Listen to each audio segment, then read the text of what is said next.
All right, guys. So today we're looking at something called the Missouri Compromise. It's also called the Compromise of 1820. If you see both of those things, it's the same thing.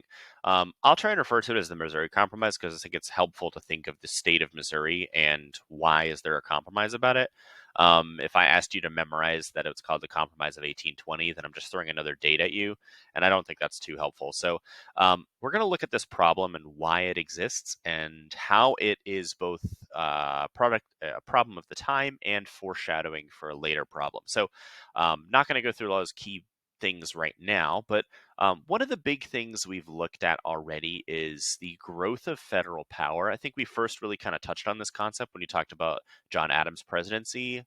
He is trying to negotiate issues between France and England, and in doing so, he introduces two laws, the Alien and Sedition Acts.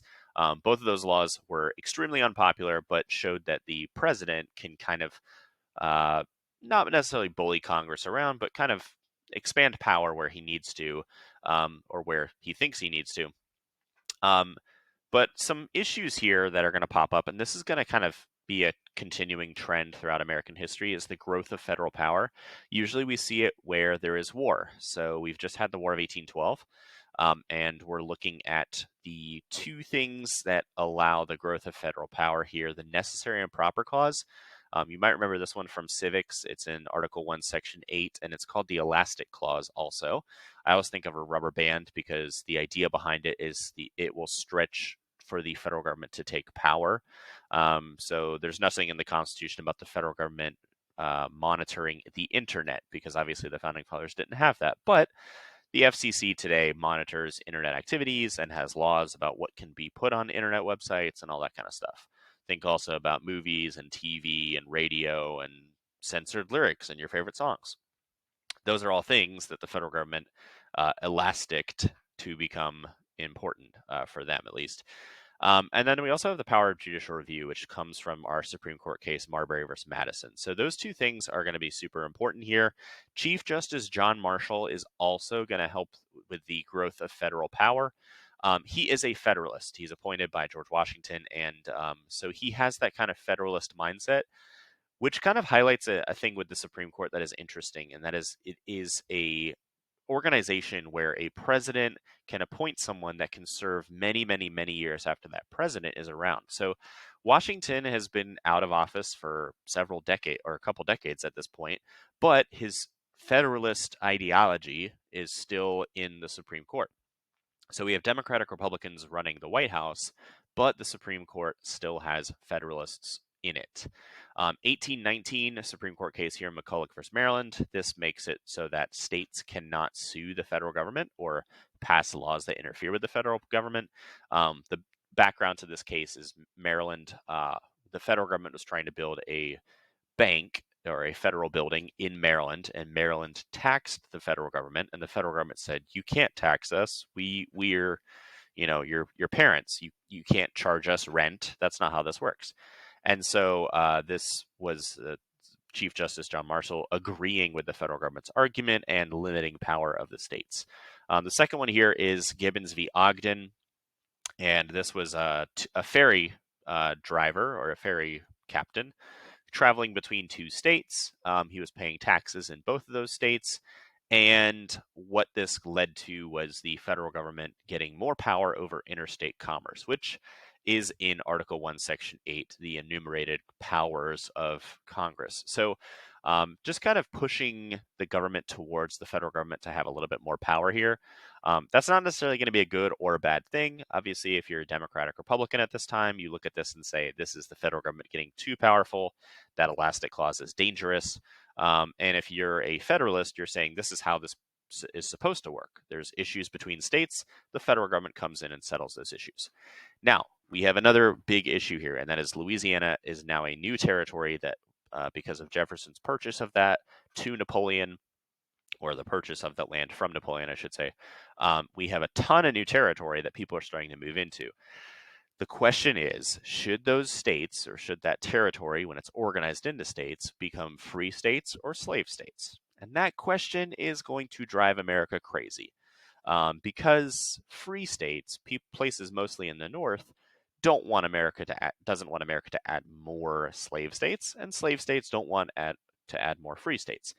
There's a fear here on both sides that if the balance becomes one-sided, that they're eventually going to have to adopt slave laws, or the slave states will have to get rid of slavery. So there's a real concern here about the North and the South here.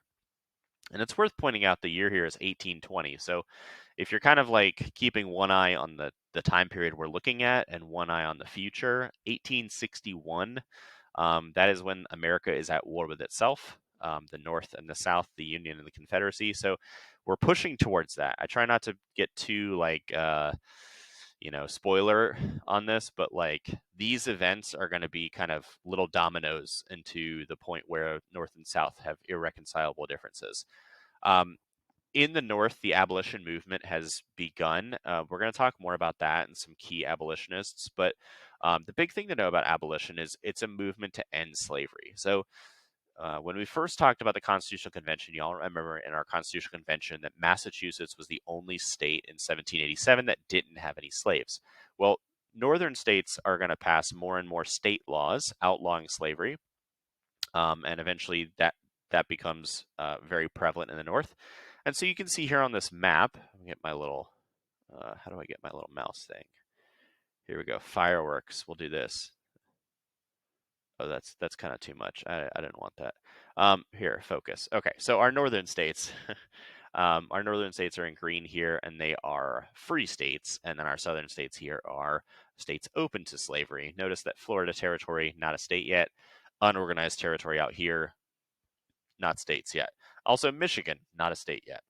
So the question here is about Missouri, and go back to the regular mouse. Missouri was a state that um, gained a lot of population, and people are starting to say, is it going to be a slave state or a free state? By 1820, there's an equal number of slave and free. So what happens? Well, a guy named Henry Clay, you're going to hear about him a lot more. He comes out with a proposal, and he says, let's keep the balance, right? Basically, we don't want to upset the South. We don't want to upset the North. So we're going to add a slave state, and that state's going to be Missouri. And then I'm going to do my focus mouse again. Here we go. So we're going to add a slave state in Missouri. Then we're going to add another state up here called Maine.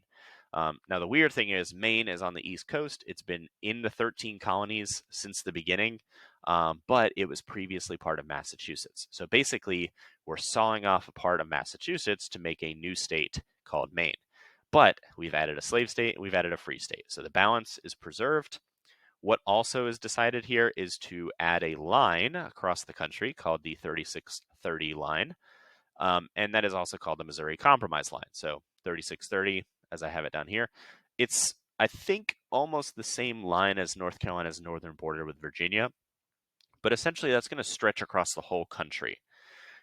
It's worth pointing out that this brown territory or gray territory here is Mexico at this time. So Mexico in 1821 becomes a separate country, breaks away from Spain, and this line does not extend into Mexico. So southern states are kind of confused as to how this is going to work out. They're going to say, well, like, okay, Arkansas becomes a state and that's it. We get one slave state. Whereas the North very much has this unorganized territory. But one thing to kind of point out here to make it seem a little bit more balanced and fair is like this area up here is a lot of Native American territory. It's the US on paper, but it's Native American territory. And so there's not a lot of settlers moving into this area yet. This area is still relatively unexplored. Lewis and Clark went through this area on their trip up to the Oregon Territory. But it's not settled as far as like towns and cities and all that kind of stuff yet. So on paper, this seems a little more, or in reality, it seems a little more fair than maybe it does look on paper. Okay, unfocus. Okay, I unfocus. Give me the regular mouse. There we go. Okay, so that's the line there, the 3630 line. Now, what this really touches on is something called sectionalism. And sectionalism is the differences between North and South. Sectionalism kind of starts to devolve, or it starts to change at this point in time.